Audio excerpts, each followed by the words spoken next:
গুনাহ মাফের 5 নাম্বার উপায়, এই উপায়টা জানার পর মানে একটু শিখে আমরা আমলটা কারা কারা করবো হাত তুলে দিয়ে অঙ্গীকার করতে হবে, সহজ একদম, বাকি শিখতে হবে। ওলামা হযরতদের শিখার আছে, অন্যরা আপনারা শিখে নিবেন। ওলামা হযরতরা এটা সহজে শিখে ফেলছে।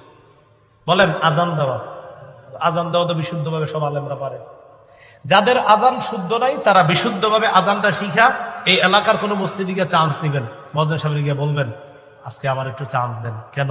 আল্লাহ রাসূল হাদিসে বলছে আজানের আওয়াজ যতটুকু যায় অতটুকু মাফ করে দেওয়া হয়েছে। আবু দাউদের 515 নম্বর হাদিস, রাসূলুল্লাহ সাল্লাল্লাহু আলাইহি সাল্লাম বলেন আল মুআযযিনু ইগফারু লাহু মাদা সাউতিহি, মুয়াজ্জিনের আজানের আওয়াজ যেই পরিমাণ যায় এই পর্যন্ত তাকে ক্ষমা করে দেওয়া হয়েছে। ওয়া ইয়াশহাদু লাহু কুল্লু রাতবিন ওয়া ইয়াবিস, মুয়াজ্জিনের আওয়াজ যতটুকু যায় এই জায়গার মধ্যে যত শুষ্ক ভিজা যা কিছু আছে কিয়ামতের মাঠে সবকিছু মুয়াজ্জিনের পক্ষে আল্লাহর কাছে সাক্ষী দিবে। আজান শিখবেন নি? না আপনার আজান দেন না, কয় কি করো তুমি? তো উনিও লজ্জায় কয় আমি মুয়াজ্জিনই করি, মানে মুয়াজ্জিনই এটা লজ্জা। নাউজুবিল্লাহ, দেখছেন হুজুর, আমি এক মসজিদের মুয়াজ্জিন। তো মুয়াজ্জিন মানে আপনি তো গর্বের সাথে বলবেন মুয়াজ্জিন।